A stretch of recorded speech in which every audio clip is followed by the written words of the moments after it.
Welcome everyone to Unfolding Consciousness book study number 54. Happy Christmas everyone. We are studying and reading from The Divine Forces Within Humans, the awakening of our latent, dormant faculties and powers of consciousness. Today's a little bit longer because it's Christmas. And we dive into the occult function of the pituitary gland and its relation to the pineal gland. So let's get right to it. We're in the middle of page 185. Our yellow post-it study notes for today are psychic images versus spiritual visions, insights into intuition, the true meaning of root races, portends, which means a warning or what to look for, and characteristics in the coming epoch, Peter Deunov and the sixth race, authentic cases of modern miracles, Einstein's reference for Peter Deunov, and Padre Pio intercedes to restore a young girl's sight. So let's go. The pituitary body and its relation to the pineal gland. The occult wisdom affirms that the pituitary gland, the body, is connected with pure psychic visions, in contrast to the pineal gland, which is linked to spiritual visions. The pituitary gland is therefore the organ per se of the psychic plane. Pure psychic vision is caused by its molecular motion, for want of a better term in English, Eddie says, which is directly connected with the optic nerve and thus affects the sight, hence giving rise to hallucinations. Its motion may readily cause flashes of light seen inside the head, or similar to those that may be obtained when we press our eyeballs and you get those little flashes. That's motion in the optic nerve.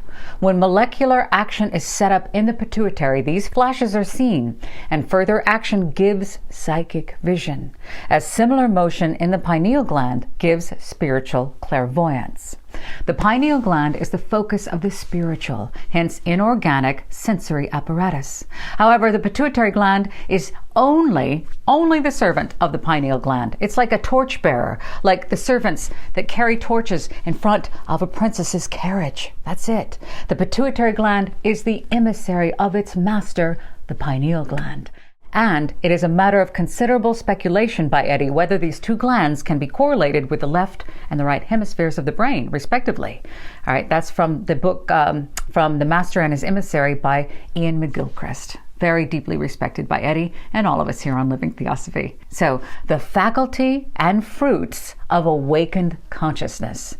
Now, earlier, Eddie alluded to the faculty intimately connected with the third eye, which mythological tradition ascribes to certain antediluvian, ancient, in the prehistoric sense, races of man. But terms such as the third eye, or for that matter, the eye of Shiva, the Deva eye, or the eye of Dhamma, do not convey the full significance of this faculty, which is best expressed in esoteric phraseology as Dhamma's open eye. What is the significance of the open eye, and what exactly does Dhamma mean? I hope I'm saying it right. Dhamma means purified soul, one who has become a Jivan Mukta, or the highest adept, or a Mahatma. His open eye is therefore the inner spiritual eye of the seer and the faculty which manifests, though it is not merely clairvoyance, as ordinarily understood, for example, the power of seeing at a distance, but rather the faculty of spiritual intuition through which direct and certain knowledge is obtainable. This is the faculty that is intimately connected with the third eye. Intuition is a word that is commonly used and rather loosely used. What exactly does it mean, intuition? The stepping stone to an understanding is to perceive more deeply what the phrase open eye means, as hinted just a moment ago. Physically, an open eye is able to perceive objects that would still be existing were the eye to remain shut, which are brought into conscious perception when the eye opens. So let's say that again. Ready?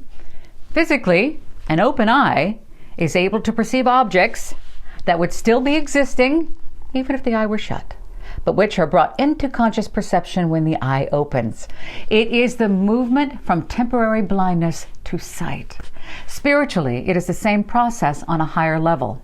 Here, the open third eye represents spiritual intuition and omniscience. The faculty of buddhi exists in mankind, but in the vast majority of us, it is not so much atrophied as dormant. However, when there is a conjunction of buddhi and manas, the dormant faculty of buddhi is awakened and activated, which process is known as the opening of the third eye, which also represents the exercise of spiritual will. Then the seer destroys, or rather channels, things on one plane to bring them to another, on a higher plane, living on a higher plane. For example, at one level, kama is the desire of sensual gratification, but on a higher level, it is the desire for the happiness of all beings. Desire. The human principle of manas, when freed from its lower attraction towards kama, earthly desire, turns towards the luminous faculty of buddhi for illumination and becomes increasingly receptive. It manifests as intuitive flashes and at times as a direct vision, a sort of momentary clairvoyance for an initiate, but for the prophet and seer, what far transcends ordinary clairvoyance, a permanent faculty of spiritual intuition. The eye of Dhamma thus enables the initiated one to perceive the essence of things without being influenced by Maya or the world here of illusion. The truths of the ancient rishis of India were not evolved as a result of logical reasoning or systematic philosophy, but were the fruits of dishti, or spiritual vision. The rishis were not so much the authors of the truths recorded in the Vedas, but they were the seers who were able to discern the eternal truths by raising their consciousness to the plane of universal consciousness. Many spiritual texts have been achieved and brought through this way. It's true. Herein lies the difference between ordinary perception, for example, our brain perceiving, subject to doubt and illusion, which is located in the aura of the pineal gland, and the pineal gland itself when illumined. For example, when awakened, which corresponds with divine thought and spiritual vision, where uncertainty cannot exist. It cannot exist there. Again, herein lies the difference between ordinary perception, for example, our brains and our eyes, what we see, subject to doubt and illusion, which is located in the aura of the pineal gland. And the pineal gland itself, when illumined, for example, awakened, corresponds with divine thought and spiritual vision, where no uncertainty can exist. Although the Deva eye no longer functions for the vast majority of us, there was an epoch when all that is now referred to in terms like paranormal, supernatural, weird, abnormal, they all once belonged to the normal senses and faculties of consciousness common to all of humanity of that era, such as thought transference, clairvoyance, clairaudience, and so much more. Also puzzling to the few psychologists and physiologists and parapsychological researchers compelled to admit their existence. At times, the spiritual instructors of humanity have referred to what is known as root races. Now, listen here. The term has nothing whatsoever to do with racial or ethnic background, least of all with racial or ethnic superiority or inferiority. On the microscale, human development is a predictable process that moves through the principal stages of infancy, childhood, adolescence, then adulthood. So, just like that, on the macro scale, root races refer to landmark developmental stages in the consciousness of humanity, each race bringing forth latent aspects of consciousness over the long course of evolution. Now, I'm throwing in here, I often have to say on this channel and all the others, that the term race in theosophical literature refers to a wave of humanity. That's it. So in this regard, Blavatsky informs us that present-day mankind is cycling forwards in order to cycle back on a higher turn of the spiral. Again, it is referring to the chains and rounds, which is daunting to many students, but stay with me. Stay with me. For having lost in spirituality that which mankind acquired in physical development until almost the end of the fourth root race. We, mankind, are now in the fifth root race, gradually and imperceptibly losing now in the physical, for example, in our physicality, in order to regain once more the former faculties in the spiritual re-evolution. This process must go on until the period which will bring in the sixth root race on a parallel line with the spirituality of the long extinct epoch of mankind, pertaining to the second race.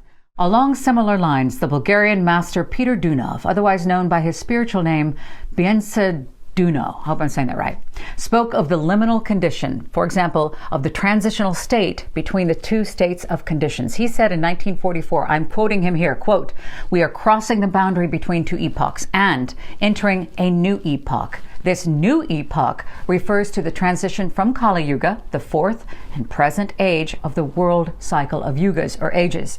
It is at the end of the four ages that comprise a cycle that is often referred to as the Dark Age. The Kali Yuga leads to eventual destruction of the world order before the creation of a new cycle of the four yugas." Deunov continues, people all over the world of all nations and all races are now forming the nucleus of a new wave of humanity, a new race with a new understanding.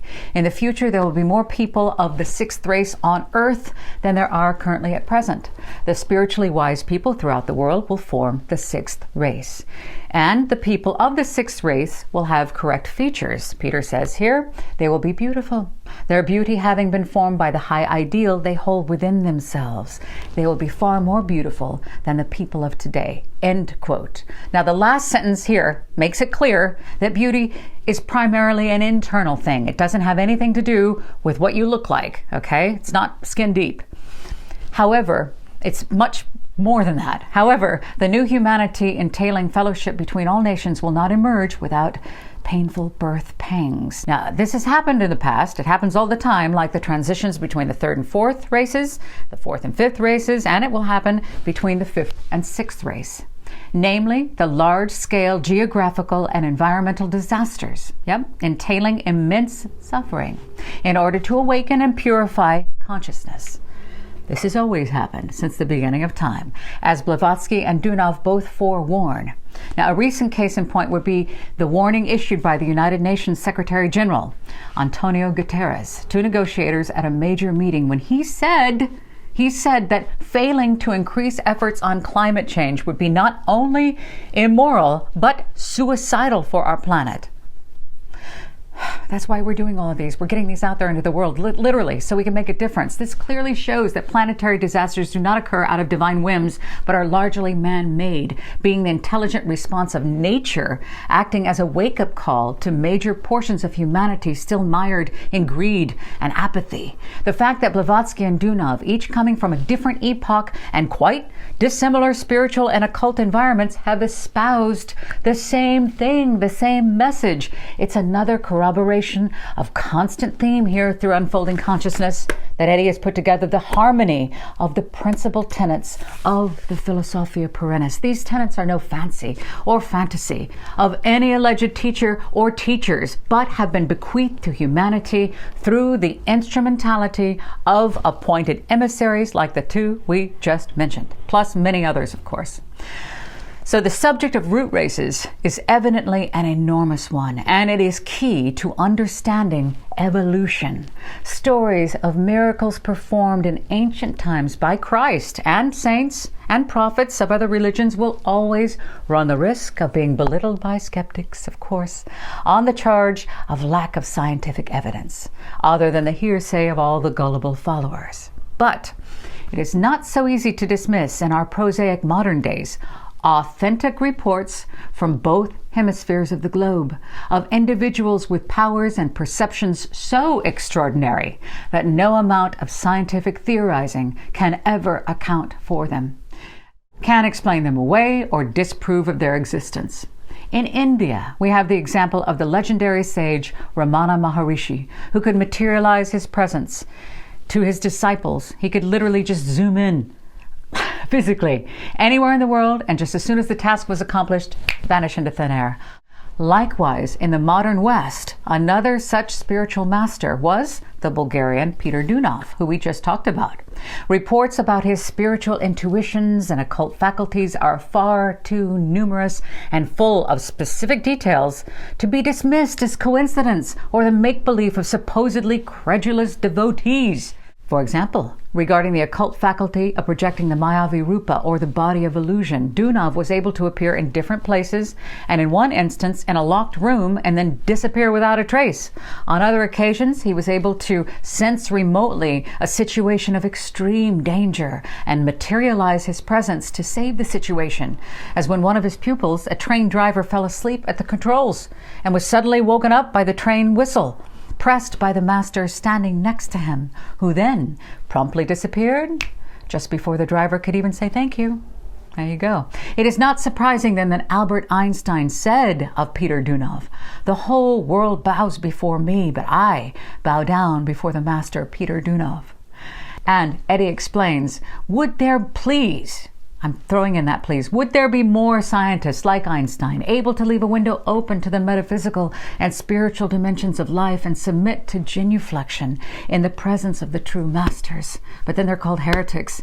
But then, as we have already pointed out, Einstein very likely possessed a copy of Blavatsky's The Secret Doctrine. Some say he kept a copy on his desk. So, presumably knowing more than a thing or two about occult matters, Einstein was able to discern the powers of a true master, such as Deunov, from the plethora, and they're all around today too, of false gurus masquerading with their self-proclaimed messianic powers. Am I saying that right? Anyway, you know who I'm talking about.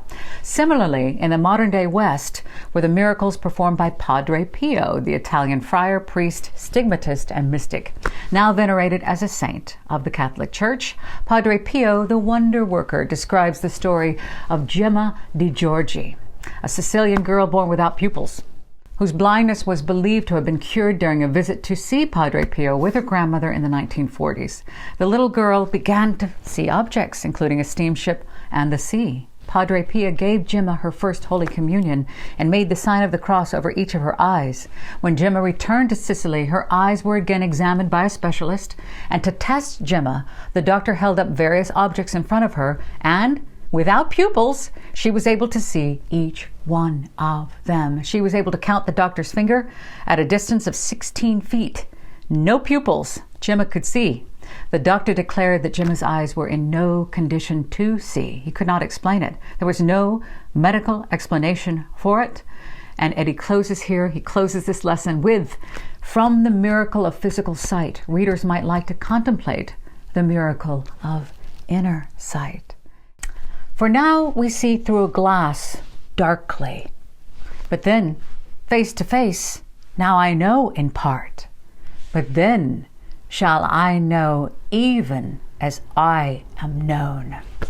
That's from Corinthians 13:12.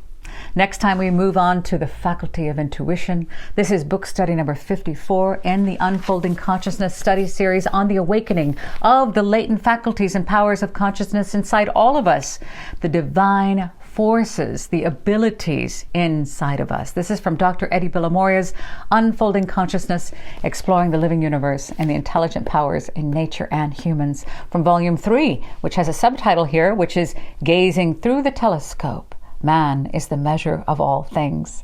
We're on page 189 in chapter 9. And please, please, please, if you get anything out of these, would you please share these? I think if more people had a chance to understand who we are, where we are, why we are, what we are, we really could make a difference. If we apply these teachings and come to understand, then we affect those around us, and that can lead to making a very big difference here on planet Earth. The time is now. And remember, if you'd like to get a digital copy of Unfolding Consciousness, the entire 4-volume set, 1,000 pages, is available online right now, amazon.co.uk. That's only $24.99. It will be available in most global Amazons. They will be coming. There is an issue with that right now, but we're getting that fixed. And if you'd like to save on the 4-volume set, all 4 volumes, perfect for a reference manual. He's got all of the references in here, all of the quotes, all of the links, everything is in here. And it's not about Eddie. He's done this as a labor of love. He is not making any money on this, and neither am I. This is for humanity. This is a gift to humanity. It is Unfolding Consciousness, Exploring the Living Universe and the Intelligent Powers in Nature and Humans. Type in "I want my copy!" on the Shepard Walwyn website, and you can save 25% off for your local library or your library. I love you. Happy Christmas. I'll see you again soon.